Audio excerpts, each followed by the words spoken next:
ವಾರ್ತಾ ಏನ್ ಬಹಳ ಸುಂದರವಾಗಿ ಮಾತನ್ನು ಹೇಳ್ತಾರೆ. ಕೊನೆಯ ಅಧ್ಯಾಯ ಇದು. ಆತ್ಮಾನಂ ಬಹುಮನ್ಯತೆ, ಆತ್ಮಜಾಯ ಸುತಾಗಾರ, ಎಲ್ಲರ ರಕ್ಷಣೆಯನ್ನು ಮಾಡ್ತಾನೆ. ಆತ್ಮಾನಂ ಬಹುಮನ್ಯತೆ, ನಾ ಯಜಮಾನ, ಮನೆಗೆ ಯಜಮಾನ, ಇವರೆಲ್ಲರೂ ನೋಡ್ಕೋಬೇಕಪ್ಪ, ನಂದೇ ಜವಾಬ್ದಾರಿ ಅಂತ ಭಾರಿ ತನ್ನ ಬಗ್ಗೆ ತಾನೇ ಗೌರವದಿಂದ ಇರ್ತಾನೆ. ಏನು ಟಿ ವಿ ಭಾರಿ ಟಿ ವಿಯಿಂದ ಇರ್ತಾನೆ.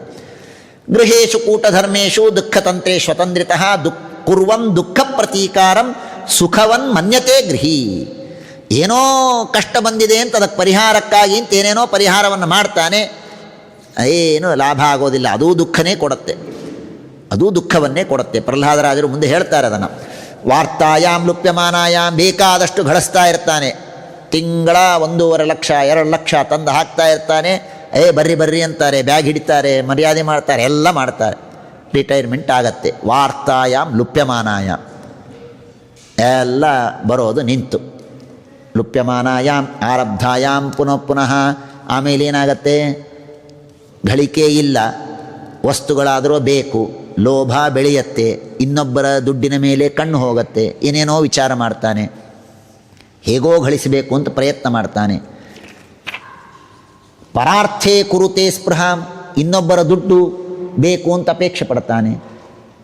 ಇನ್ನೊಬ್ಬರು, ನೀವು ಅನ್ಬೋದು ಇದೆಲ್ಲ ಹಳೆ ಕಾಲಕ್ಕಿರ್ಬೋದು, ಈಗೇನು ನಾವೇನು ಕದಿತೀವೇನ? ರಿಟೈರ್ಮೆಂಟ್ ಆದವರೆಲ್ಲ ಏನು ಕದೀತಾರ? ಇನ್ನೊಬ್ಬರು ದುಡ್ಡು ಬೇಕು ಅಂತ ಏನು ಅಪೇಕ್ಷೆ ಪಡ್ತಾರ? ಪಡೋದಿಲ್ವಲ್ಲ. ಇದ್ಯಾಕೆ ಭಾಗವತ ಹೇಳ್ತು? ವೇದವ್ಯಾಸ ದೇವ್ರಿಗೆ ಅಷ್ಟು ಸೆನ್ಸ್ ಇಲ್ವಾ? ಯಾಕೆ ನಾವು ಇನ್ನೊಬ್ಬರು ದುಡ್ಡು ಬೇಕು ಅನ್ನೋದಿಲ್ವಾ? ಶೇರ್ ಮಾರ್ಕೆಟ್ ಏನದು?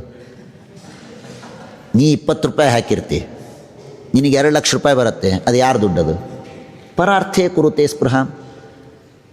ನೀನು ಕೆಲಸಕ್ಕೆ ಹೋಗಿ ದುಡಿದು ದುಡ್ಡು ಗಳಿಸೋದು ಬೇರೆ, ನೀನು 20 ರೂಪಾಯಿ ನೀನು ಶೇರ್ ಮಾರ್ಕೆಟಿಗೆ ಹಾಕಿ 200 ರೂಪಾಯಿ ಪಡಿತೇನೆ ಅನ್ನೋದು ಅದು ಇನ್ನೊಬ್ಬರ ದುಡ್ಡೇ ಅಲ್ವಲ್ಲ, ಅದು ನೀನು ಶ್ರಮಪಟ್ಟದ್ದ ಅಲ್ವಲ್ಲ. ಪರಾರ್ಥೇ ಕುರುತೆ ಸ್ಪೃಹಾಂ, ಇನ್ನೊಬ್ಬರ ದುಡ್ಡನ್ನು ಅಪೇಕ್ಷೆ ಪಡ್ತಾನೆ. ಕುಟುಂಬ ಭರಣ ಕಲ್ಪ, ಆದ್ಮೇಲೆ ಸಾಯಿತು, ವಯಸ್ಸಾಯಿತು, ಇನ್ನು ಹೆಂಡತಿ ಮಕ್ಕಳನ್ನ ಸಾಕ್ಲಿಕ್ಕೆ ಆಗ್ತಾ ಇಲ್ಲ. ಮಂದಭಾಗ್ಯ ವೃಥೋದ್ಯಮ ಶ್ರಿಯಾ ವಿಹೀನ ಕೃಪಣ ಧ್ಯಾಯನ್ ಶ್ವಸತಿ ಮೂಢದೀಹಿ ತಂಚ ಸ್ವಭರಣಾ ಕಲ್ಯಂ. ಒಮ್ಮೆ ವಯಸ್ಸಾಗಿ ಇವನೇ ನೀನು ದುಡ್ಡು ತರ್ತಾ ಇಲ್ಲ ಅಂತ ಗೊತ್ತಾದರೆ ಮಕ್ಕಳು ಎಲ್ಲ ನಾದ್ರಿಯಂತೆ, ಮರ್ಯಾದೆ ಕೊಡೋದೇ ಇಲ್ಲ. ಕೀನಾಶೈವ ಗೋಜರಂ, ಒಬ್ಬ ರೈತ ಒಳ್ಳೆ ದಷ್ಟಪುಷ್ಟವಾದ ಎತ್ತಿತ್ತು ಅಂದರೆ ಮರ್ಯಾದೆ ಕೊಡ್ತಾನೆ. ಆ ಎತ್ತು ಮುದುಕಾಯಿತು ಅಂದರೆ ಏನು ಮಾಡ್ತಾನೆ? ಕಟಕರವನಿಗೆ ಕೊಟ್ಬಿಡ್ತಾನೆ ಅಷ್ಟೇ. ಹಾಗಾಗತ್ತೆ ನಮ್ಮ ಪರಿಸ್ಥಿತಿ.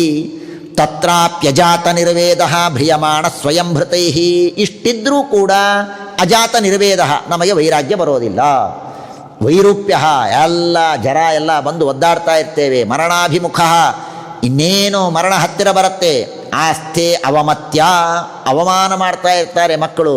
ಸರಿ ನಿಂಗೆ ಗೊತ್ತಾಗೋದಿಲ್ಲ, ಸರಿ ಇಲ್ಲಿ ಬರಬೇಡ, ಅಲ್ಲಿ ಬರಬೇಡ, ಅಲ್ಲಿ ಕೂಡಬೇಡ, ಇಲ್ಲಿ ಹೋಗಬೇಡ, ಹಂಗ್ಯಾಕೆ ಮಾಡ್ತಿ, ಹಿಂಗ್ಯಾಕೆ ಮಾಡ್ತಿ. ಏನ್ರಿ, ಯಾವ ಮನೆಯಲ್ಲಿ ನಾನು ರಾಜನಂತೆ ಮೆರದೆ, ಮನೆಯನ್ನು ನಾನು ಕಟ್ಟಿದೆ, ಮಕ್ಕಳನ್ನು ನಾನು ಪೋಷಿಸಿದೆ, ಅವರಿಗೆಲ್ಲ ಕೊಟ್ಟದ್ದು ನಾನು, ಒಂದವಸ್ಥೆ ನಮಗೆ ಹೀಗೆ ಬರುತ್ತಲ್ಲ. ನಮ್ಮ ಮಕ್ಕಳು ಅಂತಾರೆ, ನಿನಗೇನು ಗೊತ್ತಾಗ್ತದ, ಸರಿ ಬರೀ ಕಾರ್ಬಾರ್ ಮಾಡಬೇಡ್ರಿ, ಸುಮ್ಮ ಕೊಡ್ರಿ, ಹೀಗೆ ಅನ್ಸ್ಕೊಳ್ಳೋ ಪರಿಸ್ಥಿತಿ ಬರುತ್ತೆ.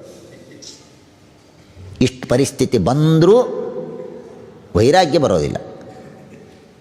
ಹೇಳುತ್ತೆ, ಆಸ್ತೆ ಅವಮತ್ಯ ಅಪತ್ಯಾದ್ಯೈಹಿ ಗೃಹಪಾಲ ಇವಾಹರನ್ ಅಮೇಯ ಆಮಯೇನ ಅಪ್ರದೀಪ್ತಾಗ್ನಿ ಅಲ್ಪಾಹಾರ ಅಲ್ಪಚೇಷ್ಟಿಸಃ. ಪಚನ ಆಗೋದಿಲ್ಲ, ಸ್ವಲ್ಪ ತಿನ್ನೋ ಪರಿಸ್ಥಿತಿ ಬರ್ತದೆ, ಹಾಗೆ ತಿಂತಾ ಇರ್ತಾನೆ. ವಾಯುನಾ ಉತ್ಕ್ರಮತೋ ಘುರ್ಘುರಾಯತೆ, ಕಫ ಶ್ವಾಸ ಎಲ್ಲ ತುಂಬಿ ಗಂಟಲಲ್ಲಿ ಘುರ್ ಅಂತ ಸಪ್ಲ ಬರ್ತಾ ಇರ್ತದೆ, ಹಾಗೆ ಇರ್ತೇವೆ. ಶಯಾನ ಪರಿಶೋಚದ್ಭಿ, ಆಯ್ತು ಇನ್ನೇನು ಕೊನೆ ಅಂತ ಮಲ್ಕೊಂಡಿರ್ತಾನೆ. ಮಲ್ಕೊಂಡಾಗ ಎಲ್ಲರೂ ಬರ್ತಾರೆ ಬಂಧುಗಳು. ವಾಚ್ಯಮಾನೋಪಿ ನಬ್ರೂತೆ, ಎಲ್ಲರೂ ಬಂದು ಮಾತಾಡ್ತಾರೆ. ಏನಪ್ಪ ಏನು ಮಾತಿಲ್ಲ, ಏನಿಲ್ಲ, ಎಲ್ಲರೂ ಸುತ್ತು ಕೂತಿರ್ತಾರೆ. ಏವಂ ಕುಟುಂಬ ಭರಣೆ ವ್ಯಾಪೃತಾತ್ಮ ಅಜಿತೇಂದ್ರಿಯ ಮ್ರಿಯತೆ ಕ್ರಂದತಾಂ ಸ್ವಾನಾಂ ಉರುವೇದನೆಯ ಅಸ್ತಧೀಹಿ. ಎಲ್ಲರೂ ಬಂದು ಅಳ್ತಾ ಕೂತಿರ್ತಾರೆ. ಇವನು ಹೋಗಿಬಿಡ್ತಾನೆ ಅಷ್ಟೆ, ಯಾರೇನು ರಕ್ಷಣೆ ಮಾಡೋದಿಲ್ಲ. ಯಮದೂತೋ ತದಾ ಪ್ರಾಪ್ತೋ ಭೀಮೋ ಸರಸಭೇಕ್ಷಣೋ. ಆಗ ಯಮದೂತರು ಬರ್ತಾರೆ. ಯಮದೂತರು ಬಂದು ಅವನನ್ನು ಎಳೆದುಕೊಂಡು ಹೋಗ್ತಾರೆ. ಸಂಕ್ಷೇಪದಲ್ಲಿ ನರಕದ ವರ್ಣನೆ ಇದೆ. ಮುಂದೆ ನಾವು ನರಕದ ವರ್ಣನೆ ಕೇಳೋರಿದ್ದೇವೆ, ಆದ್ದರಿಂದ ಹೆಚ್ಚು ನಾನು ವಿಸ್ತಾರ ಮಾಡೋದಿಲ್ಲ. ಹೇಗೆ ಏವಂ ಕುಟುಂಬಂ ಬಿಭ್ರಾಣ ಉದರಂಭರ ಏವವ ವಿಸೃಜ್ಯ ಇಹ ಉಭಯಂ ಪ್ರೇತ್ಯ ಭುಂಕ್ತೆ ತತ್ಫಲಮೀದೃಶಂ. ಆಮೇಲೆ ದೈವೇನಾಸಾದಿತಂ ತಸ್ಯ ಶಮಲಂ ನಿರಯಂ ಪುನಃ ಭುಂಕ್ತೆ ಕುಟುಂಬಪೋಷಸ್ಯ ಹೃತಚಿತ್ತ ಇವಾತುರಃ ಕೇವಲೇನ ಹ್ಯಧರ್ಮೇಣ ಕುಟುಂಬ ಭರಣೋನ್ಮುಖಃ ಯಾತಿ ಜೀವೋ ಅಂಧತಾಮಿಶ್ರಂ ಚರಮಂ ತಮಸಃ ಪದಂ. ಇಲ್ಲೊಂದು ಮಾತು ಬಂತು, ಸ್ವಲ್ಪ ಡೇಂಜರಸ್ ಆದಂತಹ ಮಾತು. ಏನಂದರು ಅಂದರೆ ಭಾಗವತ, ಅಧರ್ಮದಿಂದ ಕುಟುಂಬ ಪೋಷಣೆಯನ್ನು ಮಾಡುವಂತಹ ವ್ಯಕ್ತಿ ಅಂಧಂತಮಸ್ಸಿಗೆ ಹೋಗ್ತಾನೆ. ಗೋವಿಂದ, ಏನು ಅಂಧಂತಮಸ್ಸು ಅಂದರೆ ಏನು ಸುಮ್ಮನೆನಾ? ಅದು ನರಕಕ್ಕೆ ಹೋಗ್ತಾನೆ ಅಂದರೆ ಅಡ್ಡಿ ಇಲ್ಲ, ನರಕಕ್ಕೆ ಹೋಗ್ತಾನೆ ಅಂದರೆ ಅಡ್ಡಿ ಇಲ್ಲ. ನರಕಕ್ಕೆ ಹೋಗೋದ್ರೆ ನರಕಕ್ಕೆ ಹೋಗ್ತೀವಿ ಮತ್ತೆ ತಿರುಗಿ ಬರ್ತೀವಿ. ಆದರೆ ಅಂಧಂತಮಸ್ಸಿಗೆ ಹೋಗ್ತಾನೆ ಅಂದರೆ ಮುಗಿದೋಯ್ತಲ್ಲ. ಏನು ರೀ, ನನ್ನ ಹೆಂಡತಿ ಮಕ್ಕಳನ್ನು ಸಾಕಿದ್ರೆ ಅಂಧಂತಮಸ್ಸಿಗೆ ಕಳಿಸ್ತೀರಿ ಅಂದರೆ ಎಲ್ಲೋ ಅಧರ್ಮ ಮಾಡಿ. ಏನು ಅಧರ್ಮ? ಒಂದೆರಡು ದಿವಸ ಲಂಚ ತೊಗೊಂಡಿನಿ, ಅಷ್ಟಕ್ಕೆ ಅಂಧಂತಮಸ್ಸ? ಅದಕ್ಕೆ ಶ್ರೀಮದಾಚಾರ್ಯ ಅರ್ಥ ಬರೀತಾರೆ ಇಲ್ಲಿ. ಅಧರ್ಮ ಅಧರ್ಮ ಕೇವಲೇನ ಹ್ಯಧರ್ಮೇಣ ಅಂದರೆ ಕೇವಲ ಅಂದ್ರೇನು? ಮುಖ್ಯ ಅಂತ ಅರ್ಥ. ಮುಖ್ಯ ಅಂದರೆ ಮುಖ್ಯವಾದ ಅಧರ್ಮ ಅಂತ ಅರ್ಥ. ಮುಖ್ಯವಾದ ಅಧರ್ಮ ಅಂದ್ರೇನು? ವಿಷ್ಣು ದ್ವೇಷ ಅಂತ ಅರ್ಥ. ನೀನು ಕುಟುಂಬ ಪೋಷಣೆ ಮಾಡೋದಕ್ಕೆ ಬೇಡ ಅಂದಿಲ್ಲ, ಅಧರ್ಮ ಮಾಡಿದರೆ ನರಕ ಆಗತ್ತೆ. ಆದರೆ ಕುಟುಂಬ ಪೋಷಣೆ ಮಾಡುವ ಭರದಲ್ಲಿ ನೀನು ವಿಷ್ಣು ದ್ವೇಷವನ್ನು ಮಾಡಿದರೆ ಆಗ ಅಂಧಂತಮಸ್ಸು ನಿಶ್ಚಿತ. ಎಷ್ಟು ಚೆನ್ನಾಗಿ ಶ್ರೀಮದಾಚಾರ್ಯರೇ ಅರ್ಥ ಬರಿಬೇಕಿದಕ್ಕೆ. ಕೇವಲ ಅಧರ್ಮ ಅಂದರೆ ಮುಖ್ಯ ಅಧರ್ಮ. ಮುಖ್ಯ ಅಧರ್ಮ ಅಂದರೆ ವಿಷ್ಣು ದ್ವೇಷ. ಆ ವಿಷ್ಣು ದ್ವೇಷವನ್ನು ಮಾಡೋದರಿಂದ ಅಂಧಂತಮಸ್ಸು ಆಗತ್ತೆ. ಹೀಗೆ ತಿಳಿದುಕೊಳ್ಳಬೇಕು. ಇಲ್ಲೆಲ್ಲ ಮೇಲೆ ಹೋಗ್ತಾನೆ, ಎಲ್ಲ ಆಯ್ತಲ್ಲ. ಆಗಿ ಮತ್ತೆ ಬರ್ತಾನೆ, ಎಲ್ಲ ಭೋಗ ಮಾಡ್ತಾನೆ, ನರಕದಲ್ಲಿ ಹೋಗ್ತಾನೆ, ಮತ್ತೊಂದು ಮಾಡ್ತಾನೆ, ಅದೆಲ್ಲ ಮಾಡಿ ಕೆಲವು ನಾಯಿಗಿ ಹಂದಿ ಪಶು ಪಕ್ಷಿ ಏನೇನಾಗೋದಿತ್ತು ಆಗ್ತಾನೆ, ಮತ್ತೆ ಮನುಷ್ಯನಾಗ್ತಾನೆ. ಮನುಷ್ಯನಾದಾಗ ಗರ್ಭದಲ್ಲಿ ಬರ್ತಾನೆ. ಗರ್ಭದಲ್ಲಿ ಬಂದು ಕಲಿಲಂ ಚೇಕರಾತ್ರೇಣ ಆ ಗರ್ಭಾವಸ್ಥೆಯನ್ನು ವರ್ಣನೆ ಮಾಡ್ತಾರೆ. ಬಹಳ ಸುಂದರವಾಗಿ ವರ್ಣನೆಯನ್ನು ಮಾಡ್ತಾರೆ. ಒಂದೊಂದು ದಿವಸಕ್ಕೆ ಒಂದೊಂದು ತಿಂಗಳಿಗೆ ಆ ಗರ್ಭ ಹೇಗೆ ಬೆಳೀತಾ ಹೋಗುತ್ತೆ ಅನ್ನೋದನ್ನು ಭಾಗವತ ಹೇಳುತ್ತೆ. ಶ್ರೀಮದಾಚಾರ್ಯ ಇಲ್ಲೊಂದು ಮಾತನ್ನು ಬರೀತಾರೆ. ಇದನ್ನು ನೋಡಿದರೆ ಹೀಗೆ ಅಂತೇನಿಲ್ಲ, ಹೀಗೆ ಅಂತಿಲ್ಲ. ಭಾಗವತದಲ್ಲಿ ಒಂದು ರೀತಿಯಾಗಿ ಹೇಳಿದ್ದಾರೆ. ಒಂದು ರಾತ್ರಿಗೆ ಕಲಲ, ಒಂದು ಚಿಕ್ಕ ಅಂಡದ ಆಕಾರದಲ್ಲಿರ್ತಾನೆ.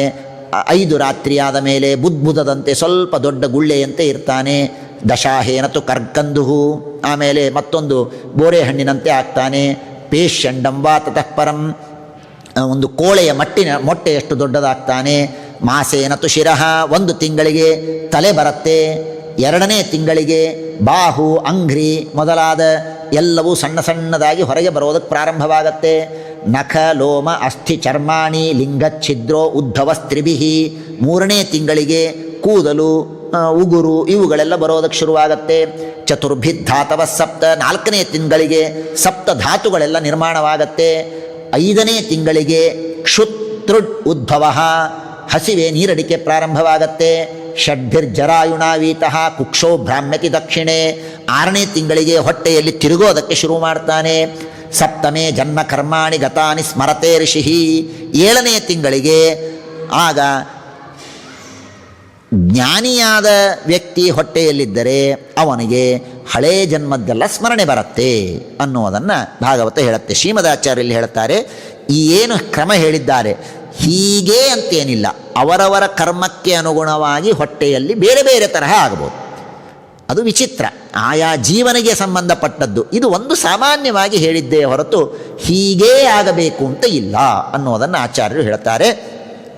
ಆ 7ನೇ ತಿಂಗಳಿಗೆ ಯಾವಾಗ ಅವನಿಗೆ ಜ್ಞಾನ ಬರೋದಕ್ಕೆ ಶುರುವಾಗತ್ತೆ. ಜ್ಞಾನ ಬರೋದಕ್ಕೆ ಶುರುವಾದಾಗ ಮಾತುರ್ಜಗ್ಧ ಅನ್ನಪಾನಾಧ್ಯೇಹಿ ಏಧತ್ಯಾತುರ ಸಮ್ಮತಃ, ತಾಯಿ ಏನು ತಿಂತಾಳೋ ಅದನ್ನು ತಿಂದು ಇವನಿರಬೇಕು.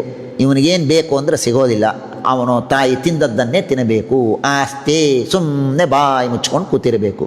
ಎಲ್ಲಿರ್ತಾನೆ? ಜಠರದಲ್ಲಿರ್ತಾನೆ. ಅಲ್ಲೇ ಮಲ ಮೂತ್ರ ಎಲ್ಲ ಅಲ್ಲೇ ಸುತ್ತು ಇರುತ್ತೆ, ಅದರಲ್ಲೇ ಒದ್ದಾಡ್ತಾ ಇರಬೇಕು. ಕ್ರಿಮಿಭಿಹಿ ಕ್ಷತ ಕಂಡ್ವಂಗಃ ಸೌಕುಮಾರ್ಯಾತ್ ಪ್ರತಿಕ್ಷಣಂ, ಏನೋ ಬರುತ್ತೆ, ಪೀಡೆ ಕೊಡುತ್ತೆ, ಚುಚ್ಚತ್ತೆ, ತ್ರಾಸಾಗತ್ತೆ, ಮೂರ್ಛೆ ಬರ್ತಾನೆ, ಮತ್ತೆ ಹೇಳ್ತಾನೆ, ಒದ್ದಾಡ್ತಾ ಇರ್ತಾನೆ. ಕಟು ತೀಕ್ಷ್ಣ, ಈ ಅಮ್ಮ ಭಾರಿ ಇವತ್ತು ಎಲ್ಲ ಕರೆದಿದ್ದಾರೆ ಅಂಥೇಳಿ ಯಾರ್ಯಾರ್ದೋ ಮನೆಗೆ ಊಟಕ್ಕೆ ಹೋಗ್ತಾಳೆ, ಪಲಾವು ಭಾತು ಗೀತು ಖಾರ ಸಿಹಿ ಎಲ್ಲ ತಿಂದು ಬಿಡ್ತಾಳೆ.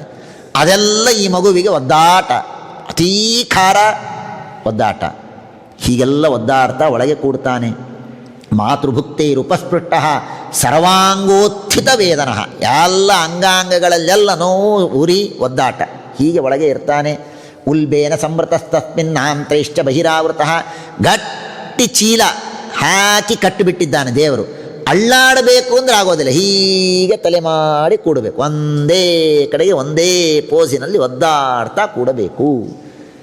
ಲಬ್ಧ ಸ್ಮೃತಿರ್ ದೈವಾತ್ ಕರ್ಮ ಜನ್ಮ ಶತೋದ್ಭವಂ, ಆಗ ಏನೋ ನೆನಪಾಗತ್ತಂತೆ. ಜ್ಞಾನಿಯಾಗಿದ್ದರೆ, ಎಲ್ಲರಿಗೂ ಅಲ್ಲ, ಎಲ್ಲರಿಗೂ ಈ ಸ್ಮರಣೆ ಬರೋದಿಲ್ಲ. ಆಗ ಅವನು ಅನ್ಕೋತಾನಂತೆ, ಸೋಹಂ ವ್ರಜಾಮಿ ಶರಣಂ ನ ಕುತೋ ಭಯಂ ಏನೇ ದೃಶಿ ಗತಿರದರ್ಶ ಸತೋನುರೂಪ. ಸ್ವಾಮೀ ನಮಸ್ಕಾರ, ನನಗೆ ಈ ಅವಸ್ಥೆಯನ್ನು ತಂದು ಕೊಟ್ಟಿದ್ಯಲ್ಲ, ಮೊದಲು ನಿನಗೆ ನಮಸ್ಕಾರ ಅಂತ ನಮಸ್ಕಾರವನ್ನು ಮಾಡಿ ಹೇಳ್ತಾನಂತೆ. ಯಾವಾಗ ನಾನು ಹೊರಗೆ ಬಂದೇನು, ಇಚ್ಛನ್ನಿತೋ ವಿವಸಿತುಂ ಗಣಯನ್ ಸ್ವಮಾಸಾನ್ ನಿರ್ವಾಸ್ಯತೆ ಕೃಪಣಧೀರ್ಭವತಾ ಕದಾನು. ಎಣಿಸ್ತಾ ಇರ್ತಾನಂತೆ, ಯಾವಾಗ ಹೊರಗೆ ಬಂದಿನೋ ಯಾವಾಗ ಹೊರಗೆ ಬಂದಿನೋ ಯಾವಾಗ ಹೊರಗೆ ಬಂದಿನೋ ಅಂತ ಕಾಯ್ತಾ ಇರ್ತಾನೆ. ಅಷ್ಟು ಒದ್ದಾಡ್ತಾ ಒಳಗೆ ಕೂತಿರ್ತಾನೆ. ಸ್ವೇನೈವ ತುಷ್ಯತ್ ಕೃತೇನ ಸದೀನನಾಥ ಕೋ ನಾಮ ತತ್ ಪ್ರತಿವಿನಾಂಜಲಿ ಮಸ್ಯ ಕುರ್ಯಾತ್.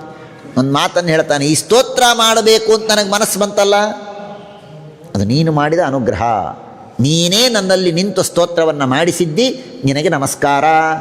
ನೀನು ಮಾಡುವ ಉಪಕಾರಕ್ಕೆ ನಾನೇನು ಪ್ರತಿಯಾಗಿ ಮಾಡಲಿ, ಏನಿಲ್ಲ, ನಮಸ್ಕಾರ ಮಾಡೋದು ಒಂದೇ.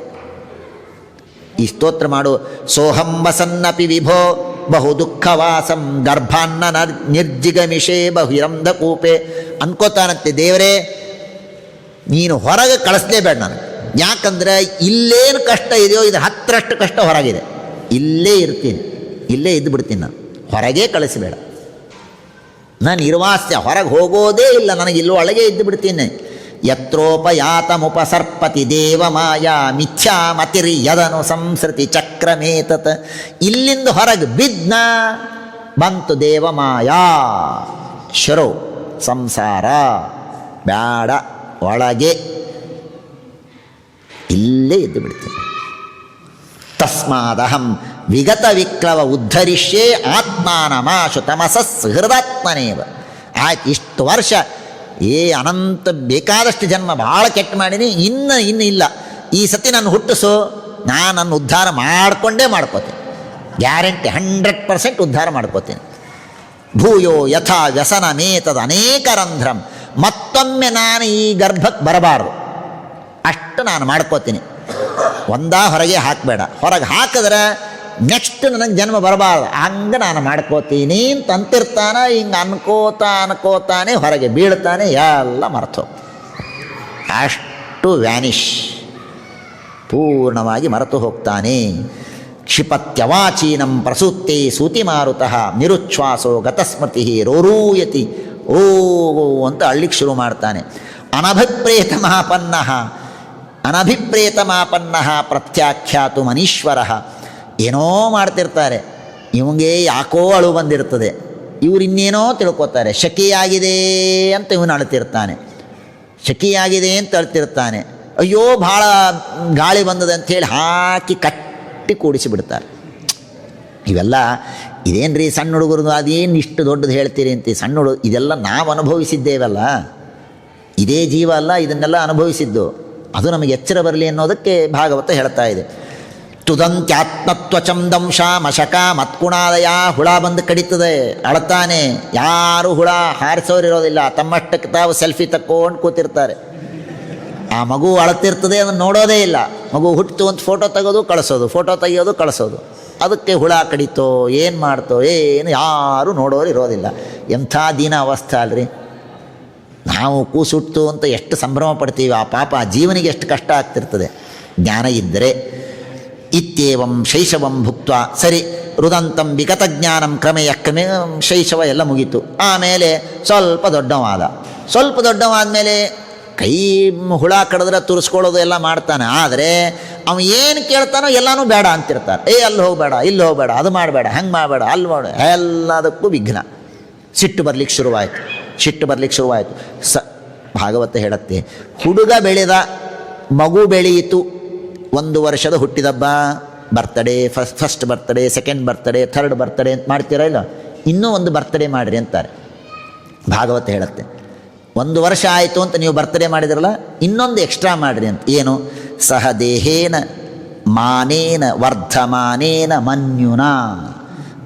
ಕೂಸು ಬೆಳೀತು ಅಂದರೆ ಅಭಿಮಾನ ಬೆಳೀತು, ಸಿಟ್ಟು ಬೆಳೀತು, ಅದಕ್ಕೂ ಒಂದು ಬರ್ತಡೇ ಮಾಡಬೇಕು. ಬರೀ ದೇಹ ಬೆಳೆಯೋದಿಲ್ಲ, ಸಹ ಮಾನೇನ ದೇಹೇನ ಮನ್ಯುನ.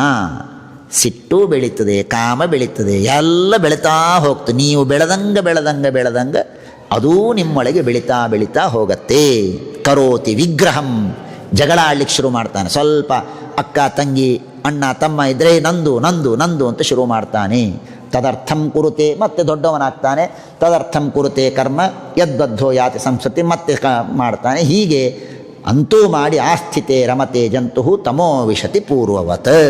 ಇಷ್ಟೆಲ್ಲ ಶ್ರಮಪಟ್ಟ ಆಗೋದೇನು? ಮತ್ತೆ ಅಜ್ಞಾನ, ಮತ್ತೆ ನರಕ. ಆದ್ದರಿಂದ ಇದನ್ನೆಲ್ಲ ಬಿಟ್ಟು ಬಿಡು. ತೇಷ್ವಶಾಂತೇಷು ಮೂಢೇಶು ಖಂಡಿತಾತ್ಮಾವಸಾಯಿಷು ಸಂಗಂ ನ ಕುರ್ಯಾತ್ ಶೋಚ್ಯೇಷು ಯೋಷಿತ್ ಕ್ರೀಡಾಮೃಗೇಶು ಚ. ಹಾಗಾದರೆ ಏನು ಮಾಡಬೇಕು? ಈ ಸಂಸಾರ ಬರಬಾರದು ಅಂದರೆ ಸಂಘವನ್ನು ಬಿಡಬೇಕು. ದುಷ್ಟ ಸ್ತ್ರೀಯರ ಸಂಘವನ್ನು ಇಲ್ಲಿ ಅನೇಕ ಮಾತುಗಳಿಂದ ಸ್ತ್ರೀಯರ ಸಂಘ ಮಾಡಬಾರದು, ಸ್ತ್ರೀಯರನ್ನು ಹತ್ತಿರ ಸೇರಿಸಬಾರದು ಅಂತೆಲ್ಲ ಇದೆ. ಅದಕ್ಕೆ ಯಾದವಾರ್ಯರು ಶ್ರೀಮದಾಚಾರ್ಯರು ಅರ್ಥ ಬರೀತಾರೆ. ಇಲ್ಲೆಲ್ಲ ದುಷ್ಟ ಸ್ತ್ರೀಯರು. ಯಾವ ಸ್ತ್ರೀಯ ಅಧೀನಳಾಗಿ ನೀನು ಇರ್ತೀಯೋ ಅಂತಹ ಸ್ತ್ರೀಯರನ್ನು ಮೋಸ ಹೋಗಬಾರದು ಅಂತ ಹೇಳ್ತಾರೆ. ದೇವರೊಂದು ಮಾತನ್ನು ಹೇಳ್ತಾನೆ. ನನ್ನ ಬಲ ನೋಡಬೇಕಾ ನೀನು? ನೋಡಬೇಕು. ಎಲ್ಲಿ ನೋಡ್ತಿ? ನಾನು ಬರಲಾ? ವೈಕುಂಠಕ್ಕೆ ಒಂದು ಅಪಾಯಿಂಟ್ಮೆಂಟ್ ಕೊಡು, ವೈಕುಂಠದಲ್ಲಿ ಕೂತು ನಿನ್ನ ಶಕ್ತಿ ಏನು ಅಂತ ನಾನು ನೋಡಬೇಕು. ದೇವರಂದ ಎಷ್ಟು ಟೆನ್ಷನ್ನೇ ತಗೋಬೇಡ, ಸುಲಭವಾಗಿ ತೋರಿಸ್ತೇನೆ ಅಂದ. ಬಲಮ್ಮೇ ಪಶ್ಯ ಮಾಯಾಯಾಹ. ನನ್ನ ಮಾಯಾದ ಬಲವನ್ನು ನೋಡಬೇಕಾಗಿದ್ದರೆ ಏನು ಮಾಡಬೇಡ, ಸ್ತ್ರೀಯನ್ನು ಸೃಷ್ಟಿ ಮಾಡಿದ್ದೇನೆ ಅಲ್ಲ, ಅಷ್ಟೇ ಸಾಕು ಅಂದ. ಸ್ತ್ರೀಮಯ್ಯ ಜಯಿನೋ ದಿಶಾಂ, ಸ್ತ್ರೀಮಯ್ಯ ಜಯಿನೋ ದಿಶಾಂ. ಒಂದೇ ಒಂದು ಮಾಯ. ನನ್ನ ಮಾಯಾಶಕ್ತಿಯನ್ನು ನೋಡಬೇಕು ಅಂದರೆ ಸ್ತ್ರೀಯನ್ನು ನೋಡಿಬಿಡು ಸಾಕು. ಯಾಕ್ರಿ ಸ್ತ್ರೀಯರಿಗೆ ಬೈತೀರಿ? ನಾವೇನು ಹಂಗಿಲ್ಲ.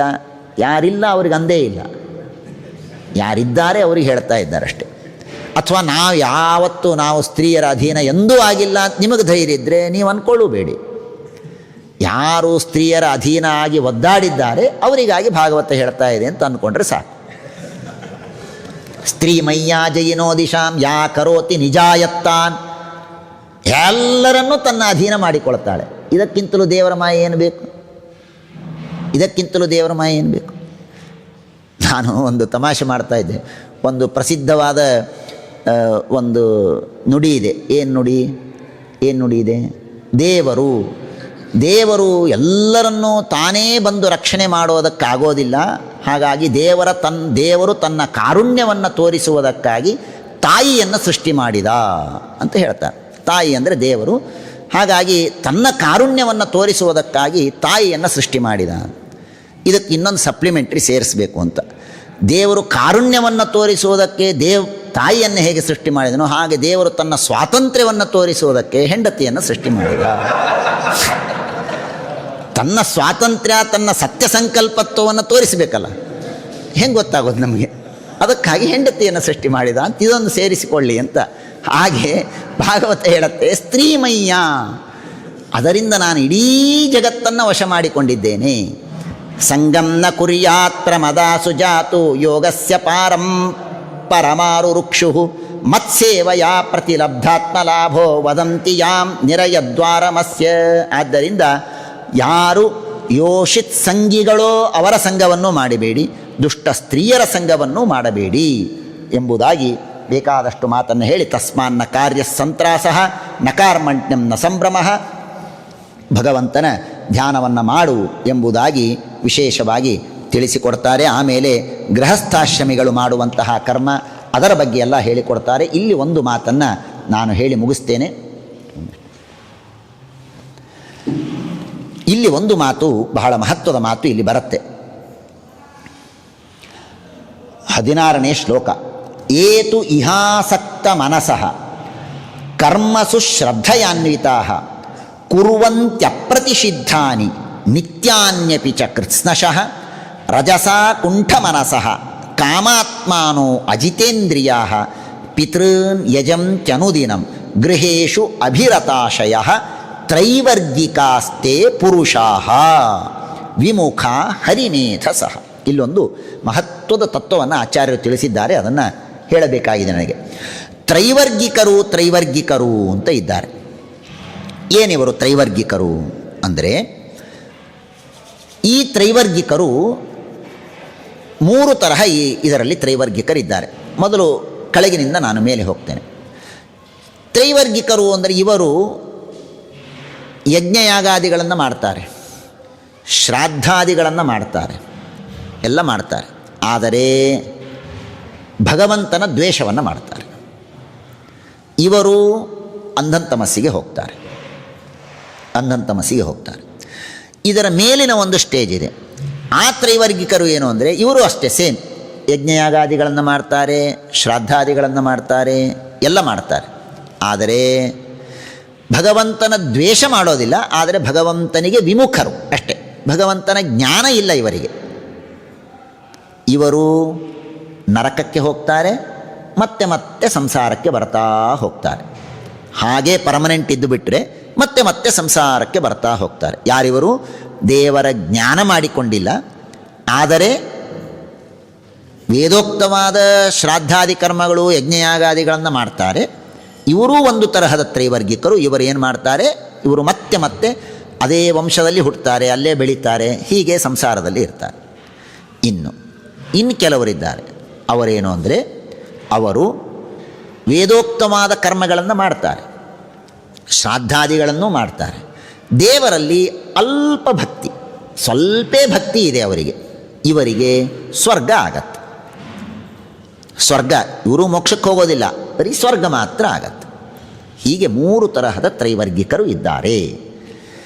ಯಾಕೆ ಇದನ್ನು ಶ್ರೀಮದಾಚಾರ್ಯ ಹೇಳಿದರು ಅಂದರೆ, ಇಲ್ಲಿ ಮೂಲ ಭಾಗವತದಲ್ಲಿ ಏನು ಅನಿಸುತ್ತೆ ಅಂದರೆ, ವಿಮುಖಾ ಹರೇಹೇ, ಯಾರು ಭಗವಂತನಿಂದ ವಿಮುಖರಾಗಿ ಯಜ್ಞಯಾಗಾದಿಗಳನ್ನು ಮಾಡ್ತಾರೋ ಅವರಿಗೆ ಸ್ವರ್ಗ ಆಗತ್ತೆ ಅಂತ ಬರುತ್ತೆ.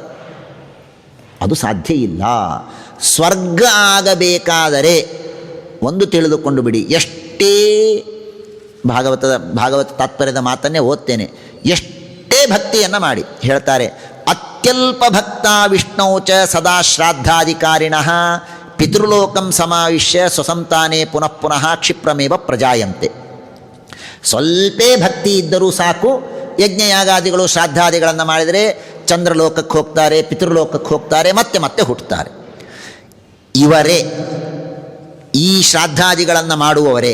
ಏತು ಭಕ್ತಿ ವಿವರ್ಜಿತಾ, ಭಕ್ತಿ ಇಲ್ಲ ಅಂತಾದರೆ ನಿರಯಂ ಯಾಂತಿ, ನರಕಕ್ಕೆ ಹೋಗ್ತಾರೆ.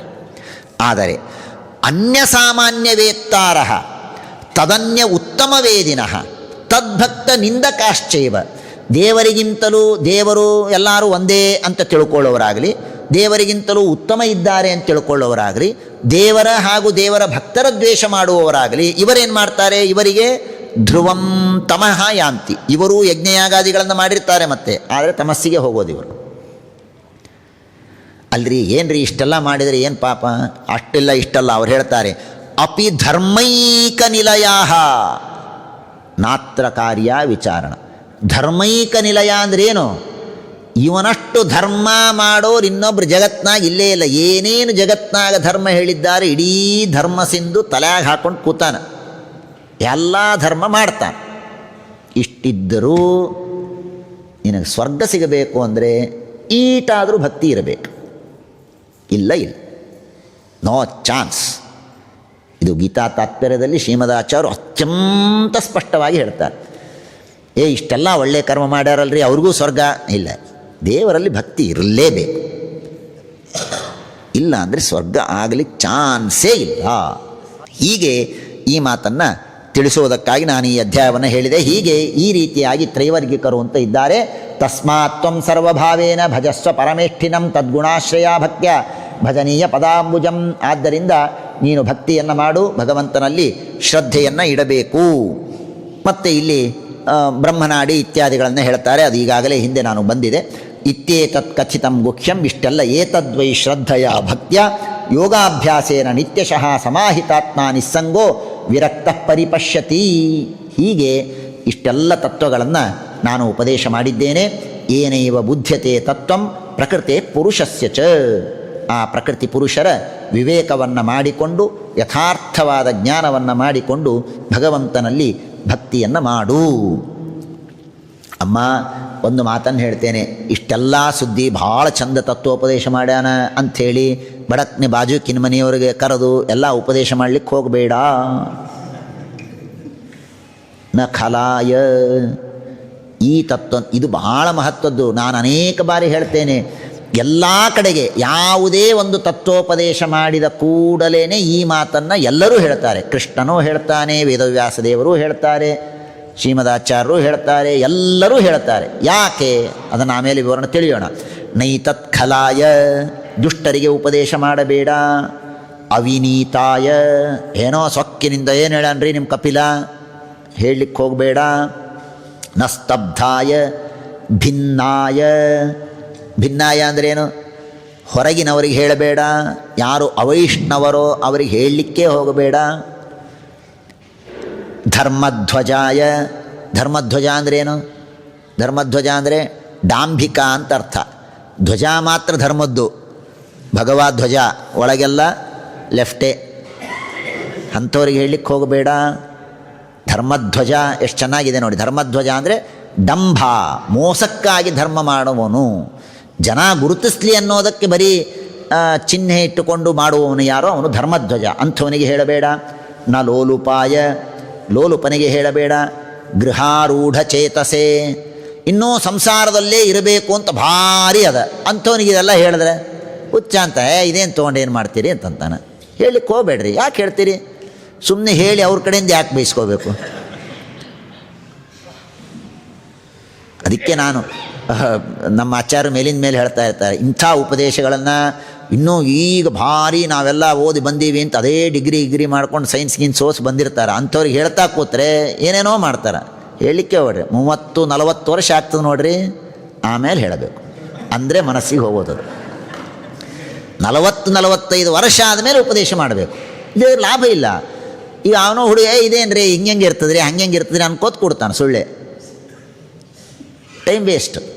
ಅವನಿಗೆ ತಿಳಿಯೋದು ಇಲ್ಲ. ಅದೇ ವ್ಯಕ್ತಿ ಒಂದು 45 ವರ್ಷ ಆಗಲಿ, ಅವನಿಗೆ ಅನುಭವ ಬಂದಿರ್ತದೆ, ಪಕ್ವತೆ ಇರುತ್ತೆ, ಸಂಸಾರವನ್ನು ನೋಡಿರ್ತಾನೆ, ಜಗತ್ತು ಗೊತ್ತಿರ್ತದೆ. ಆಗ ಅವನಿಗೆ ಉಪದೇಶ ಮಾಡಿದರೆ ಲಾಭ. ಹಾಗಾಗಿ ಗೃಹಾರೂಢ ಚೇತಸೆ ನಾ ಭಕ್ತಾಯ, ಭಕ್ತಿ ಇಲ್ಲದೆ ಇದ್ದವನಿಗೆ ಹೇಳಬೇಡ. ನನ್ನ ಭಕ್ತರ ದ್ವೇಷ ಮಾಡುವವನಿಗೆ ಹೇಳಬೇಡ. ಯಾರಿಗೆ ಶ್ರದ್ಧೆ ಇದೆ, ಯಾರು ವಿನೀತ, ಯಾರು ಅನಸೂಯ, ಯಾರಿಗೆ ಎಲ್ಲರ ಮೇಲೆ ಮೈತ್ರಿ ಇದೆ, ಯಾರು ಸೇವಾ ರುಚಿ ಇದೆ, ಯಾರಿಗೆ ವೈರಾಗ್ಯ ಇದೆ, ಯಾರಿಗೆ ಮಾತ್ಸರ್ಯ ಇಲ್ಲ, ಯಾರು ಶುದ್ಧನಾಗಿದ್ದಾನೆ, ಅವನಿಗೆ ಇದನ್ನು ಉಪದೇಶ ಮಾಡು, ಬೇರೆಯವರಿಗೆ ಉಪದೇಶ ಮಾಡಬೇಡ ಎಂಬುದಾಗಿ ಕಪಿಲ ತಿಳಿಸ್ತಾನೆ. ಇದೆಲ್ಲ ಯಾಕೆ ಇಷ್ಟು ಮಹತ್ವದ್ದು ನಾನು ಹೀಗೆ ಹೇಳಿದ್ನಲ್ಲ. ಯಾವುದೇ ತತ್ವವನ್ನು ಕಂಡವರಿಗೆ ಹೇಳೋದರಿಂದ ಏನೂ ಲಾಭ ಇಲ್ಲ. ಕೆಲವರಂತಾರೆ ಯಾಕೆ ಹೇಳಬಾರ್ದ್ರಿ, ಎಲ್ಲರಿಗೂ ಗೊತ್ತಾಗಬೇಕು. ಏನು ಲಾಭ ಏನು? ಯಾಕೆ ಈ ಮೋಕ್ಷಶಾಸ್ತ್ರ ಅನ್ನೋದು ಮೋಕ್ಷ ಬೇಕಾದವರಿಗೆ ಗೊತ್ತಾಗಬೇಕೇ ಹೊರತು ಎಲ್ಲರಿಗೂ ಯಾಕೆ ಗೊತ್ತಾಗಬೇಕು? ಇಲ್ರಿ ನಮ್ಮ ಶಾಸ್ತ್ರ ಭಾರಿ ಅಂತ ತೋರಿಸ್ಬೇಕು. ಯಾಕೆ ತೋರಿಸ್ತೀರಿ? ಏನು ಮಾಡೋದಿದೆ ಅದರಿಂದ? ಏನಾಗೋದಿದೆ? ಇವತ್ತು ನಮಗೊಂದು ಹುಚ್ಚಿದೆ. ಏನು ಹುಚ್ಚಿದೆ? ನಾವು ಭಾರಿ ಅಂತ ತೋರಿಸ್ಕೋಬೇಕು ಅನ್ನೋದಕ್ಕೆಲ್ಲ ಹೇಳ್ತೀವಿ, ಎಲ್ಲ ಉಪದೇಶ ಮಾಡ್ತೀವಿ. ಅದರಿಂದ ಏನು ಆಗ್ತಾ ಇರೋ ಹಾನಿ ಏನು ಗೊತ್ತಾ? ಶ್ರದ್ಧೆ ಇಲ್ಲದೆ ಇದ್ದವರ ಎಲ್ಲ ವಿಷಯಗಳು ಹೋಗುತ್ತೆ. ಅವರು ಅದನ್ನು ಸುಮ್ಮನೆ ಕಮೆಂಟ್ ಮಾಡ್ತಾರೆ, ಏನೇನೋ ಬೈತಾರೆ, ಅಂತಾರೆ. ಈಗ ರಾಮಾಯಣ ಮಹಾಭಾರತಗಳಿಗೆ ಇಷ್ಟೆಲ್ಲ ಟೀಕೆ ಬರೋದಕ್ಕೆ ಕಾರಣ ಏನು? ನಾವೆಲ್ಲರಿಗೂ ಹೇಳ್ತೇವೆ ಅನ್ನೋದಕ್ಕೆಲ್ಲರೂ ಟೀಕೆ ಮಾಡ್ತಾರೆ. ಹಾಗಿದ್ರೆ ಅನುಭವಿಸ್ರಿ. ಯಾರು ಏನೋ ಅನ್ನಬಾರದು ಅಂತ ಇಟ್ಕೋಬೇಡಿ. ಉಪದೇಶ ಮಾಡಿ ಅನ್ನಬಾರದು ಅಂತ ಇಟ್ಕೋಬೇಡಿ. ಅವ್ರು ಅಂದರೆ ಅನ್ನಿಸ್ಕೊಳ್ಳಿ. ಯಾಕೆ ನಮ್ಮವರು ಪ್ರಾಚೀನ ಹಿಡಿದು ಗುಹ್ಯ ಗುಹ್ಯ ಗುಹ್ಯ ಅಂತ ಹೇಳ್ತಾ ಬಂದರು ಅಂದರೆ ಇದೇ ಕಾರಣಕ್ಕೆ. ಈ ಕಾರಣಕ್ಕೆ ಇದನ್ನೆಲ್ಲ ಗುಹ್ಯವಾಗಿ ಇಟ್ಟದ್ದು. ಬೇಕಾದಷ್ಟು ನಮ್ಮ ಹತ್ರ ಅದು ಇದೆ.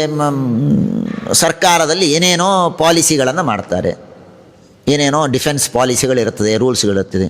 ಇಲ್ಲರಿ ಎಲ್ಲರಿಗೂ ಹೇಳಬೇಕು, RTI ಅಂತ ಹಾಕಿದ್ರೆ ನಿಮ್ಗೆ ಹೇಳ್ತಾರಾ ಅನ್ನೋರು? ಹೇಳೋದಿಲ್ಲ. ಯಾಕೆ ಕೇಳಬಾರ್ದು? ನನಗೇನು, ನಾನು ಒಬ್ಬ ಭಾರತದ ಪ್ರಜೆ, ನನಗೆ ಕೇಳುವ ಅಧಿಕಾರವಿಲ್ಲವೇ ಅಂದರೆ ಕಪಾಳ ಕೊಡಿತಾನೆ ನಿನಗೆ. ಹೌದೋ ಅಲ್ವೋ? ಅದು ಹೇಗೆ ರಹಸ್ಯವೋ, ಅದು ಹೇಗೆ ಗೋಪನೀಯವೋ ಹಾಗೆ ಇದು ಈ ಶಾಸ್ತ್ರವೂ ಗೋಪನೀಯ. ನಾನು ಬ್ರಾಹ್ಮಣ, ನಾನು ಒಬ್ಬ ಮನುಷ್ಯ, ನನಗೆ ಕೇಳುವ ಅಧಿಕಾರ ಇದೆ ಅಲ್ಲ. ನೀನು ಬ್ರಾಹ್ಮಣ ಆಗಿ ಮನುಷ್ಯ ಆಗಿ ಅನ್ನೋದಕ್ಕೆ ಕೇಳುವ ಅಧಿಕಾರ ಇರೋದಿಲ್ಲ. ನಿನಗೆ ಶ್ರದ್ಧೆ ಇದ್ದರೆ ನಿನಗೆ ಕೇಳುವ ಅಧಿಕಾರ. ಹಾಗಾಗಿ ಅದನ್ನು ಯಯಿದಂ ಶೃಣಿಯಾದಂಬ ಶ್ರದ್ಧೆಯ ಪುರುಷ ಸಕೃತ ಯೋವಾಭಿಧತ್ತೆ ಮಚ್ಚಿತ್ತಃ ಸಹ್ಯೇತಿ ಪದವಿಂ ಮಮ. ಇದನ್ನು ಶ್ರದ್ಧೆಯಿಂದ ಕೇಳಿದರೆ ಆಗತ್ತೆ ಅಂತ ಹೇಳಿದಾಗ ಬಹಳ ಸಂತೋಷ ಆಗತ್ತೆ. ಸ್ತೋತ್ರವನ್ನು ಮಾಡ್ತಾಳೆ. ಸತ್ವಂಭೃತೋ ಮೇ ಜಠರೇನ ನಾಥ ಕಥನ್ನು ಯಸ್ಯೋದರ ಏತದಾಸೀತ್ ವಿಶ್ವಂ ಯುಗಾಂತೆ ವಟಪತ್ರ ಏಕಶ್ಯೇತೆ ಸ್ಮ ಮಾಯಾ ಶಿಶುರಂಘ್ರಿಪಾನಃ. ಅವಳಂತಾಳೆ, ನನಗೇನು ಆಶ್ಚರ್ಯ ಅಂದರೆ ಇಡೀ ಬ್ರಹ್ಮಾಂಡ ನಿನ್ನ ಹೊಟ್ಟೆಯೊಳಗಿದೆ, ಅಂಥ ನೀನು ನನ್ನ ಹೊಟ್ಟೆಯೊಳಗೆ ಬಂದಿಯಲ್ಲ. ಎಷ್ಟು ಚೆನ್ನಾಗಿ ಹೇಳ್ತಾಳೆ ನೋಡಿ.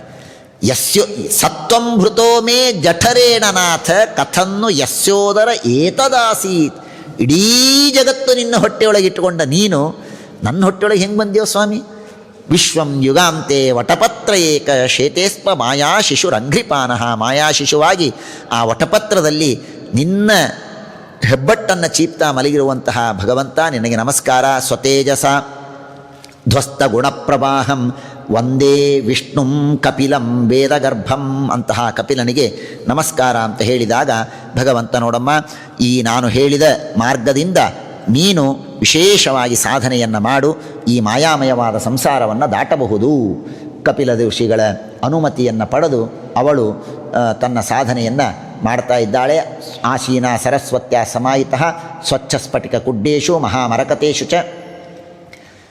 ವೈರಾಗ್ಯ ಬಂತು, ಹೊರಟೇ ಬಿಟ್ಲು. ವೈರಾಗ್ಯ ಬಂತು ಅಂದರೆ ಏನೂ ಇರಲಿಲ್ಲ ಅಂತಲ್ಲ. ಯಾರವರು ಕರ್ದಮ ಋಷಿಗಳು ಏನೇನು ಸೃಷ್ಟಿ ಮಾಡಿದ್ರಲ್ಲ, ಇನ್ನೂ ಹಾಗೇ ಇತ್ತವೆಲ್ಲ, ಏನು ಹೋಗಿರಲಿಲ್ಲ. ಅವೆಲ್ಲ ಮಾಯಾಮಯ ಸೃಷ್ಟಿ ಏನಲ್ಲ, ಅದು ವಾಸ್ತವ ಸೃಷ್ಟಿ. ಎಲ್ಲವೂ ಹಾಗೇ ಇತ್ತಂತೆ. ಅಷ್ಟೆಲ್ಲ ಇದ್ದರೂ ಆ ಕಡೆ ನೋಡಲಿಲ್ಲ, ಹೊರಟೇ ಬಿಟ್ಲು. ಅದೊಂದು ಚಂದಿತ್ರಿ, ಅದನ್ನೊಂದು ಇಟ್ಕೋತೀನಿ, ಯಾವುದೂ ಇಲ್ಲ, ಎಲ್ಲ ಬಿಟ್ಟು ಹೊರಟು. ಭಾಗವತ ಹೇಳುತ್ತೆ, ಹಿತ್ವಾ ತದೀಪ್ಸಿತಮಪ್ಯಾಖಂಡಲಯೋಷಿತಾಂ. ದೇವತಾ ಸ್ತ್ರೀಯರೂ ಅಪೇಕ್ಷೆ ಪಡುವಂತಹ ಅನರ್ಘ್ಯವಾದ ವಸ್ತುಗಳೆಲ್ಲ ಅಲ್ಲಿತ್ತಂತೆ. ಅದೆಲ್ಲವನ್ನು ಕಿಂಚಿಚ್ಚಕಾರ ಚಕ್ ಬೆಟ್ಟೆ ಹೊರಟು ಬಿಟ್ಟು. ಆದರೆ ಮಾರಿ ಸಣ್ಣದಾಗಿತ್ತಂತೆ. ಯಾಕೆ? ಮಗ ಬಿಟ್ಟು ಹೊಂಟಾನ ಅನ್ನೋದಕ್ಕೆ ಸಣ್ಣದಾಗಿತ್ತು. ಇದನ್ನು ಬಿಟ್ಟು ಹೊಂಟೀವಿ ಅಂತಲ್ಲ. ಕಪಿಲ ಹೊಂಟುಬಿಟ್ಟ, ಉಪದೇಶ ಮಾಡಿ ತಾನು ಹೊರಟ. ಅದಕ್ಕೆ ಮುಖ ಸಣ್ಣದಾಗಿತ್ತೇ ಹೊರತು ಈ ಐಶ್ವರ್ಯವನ್ನು ಬಿಟ್ಟು ಹೋಗ್ತೀನಿ ಅನ್ನೋದಕ್ಕೆ ಸಣ್ಣದಾಗಲಿಲ್ಲ. ದೇವರ ಧ್ಯಾನವನ್ನು ಮಾಡ್ತಾ ಅಲ್ಲೇ ಇದ್ದಾಳೆ. ಆತ್ಮಾನಂ ಬ್ರಹ್ಮ ನಿರ್ಮಾಣಂ ಭಗವಂತಂ ಅವಾಪಹ. ಧ್ಯಾನವನ್ನು ಮಾಡಿ ಯೋಗದಿಂದ ತನ್ನ ದೇಹತ್ಯಾಗವನ್ನು ಮಾಡ್ತಾಳೆ. ಅವಳ ದೇಹವೇ ಅಲ್ಲಿ ನದಿಯಾಗಿ ಹರಿಯತ್ತೆ. ಸಿದ್ಧ ಪದಂ ಯತ್ರ ಸಸಿಂಸಂ ಉಪೇಷಿ ತಸ್ಯಾಸ್ತದ್ ಯೋಗ ವಿಧುತಂ ಆಶು ಮರ್ತ್ಯಮಭೂತ್ ಸರಿತ. ಅವಳ ದೇಹ ಅಲ್ಲಿ ನದಿಯಾಗಿ ಹರಿಯತ್ತೆ. ಸಿದ್ಧ ನದಿ ಎಂಬುದಾಗಿ ಅದನ್ನು ಕರೀತಾರೆ. ಕಪಿಲ ಭಗವಂತನೂ ಕೂಡ ಉತ್ತರ ದಿಕ್ಕಿಗೆ ಹೋಗಿ ಸಮುದ್ರ ಪಾತಾಳದಲ್ಲಿ ವರುಣನಿಂದ ಪೂಜಿತರಾಗಿ ಅಲ್ಲಿ ತಾವು ತಮ್ಮ ಸಾಧನೆಯನ್ನು, ಅಂದರೆ ಭಕ್ತರಿಗೆ ಅನುಗ್ರಹವನ್ನು ಮಾಡ್ತಾ ಅಲ್ಲಿ ಇದ್ದಾರೆ ಎಂಬುದಾಗಿ ತಿಳಿಸಿ, ಯ ಇದಂ ಅನುಶೃಣೋತಿ ಯೋ ಅಭಿಧತ್ತೆ ಕಪಿಲ ಮುನೇಃ ಮತಂ ಆತ್ಮಯೋಗ ಗುಹ್ಯಂ ಭಗವತಿ ಕೃತಧೀಹಿ ಸುಪರ್ಣಕೇತೌ ಉಪಲಭತೆ ಭಗವತ್ಪದಾರವಿಂದಂ. ಯಾರು ಕಪಿಲ ಋಷಿಗಳು ಉಪದೇಶ ಮಾಡಿದಂತಹ ಈ ತತ್ವವನ್ನು ಕೇಳ್ತಾರೋ ಅವರು ಭಗವಂತನಲ್ಲಿ ಕೃತಧೀಹಿ, ವಿಶೇಷವಾಗಿ ಭಗವಂತನಲ್ಲಿ ಭಕ್ತಿ ಬರ್ತದೆ ಎಂಬುದಾಗಿ ತಿಳಿಸ್ತಾ 3ನೇ ಸ್ಕಂಧವನ್ನು ಮುಗಿಸ್ತಾರೆ. ಶ್ರೀಕೃಷ್ಣಾರ್ಪಣಮಸ್ತು.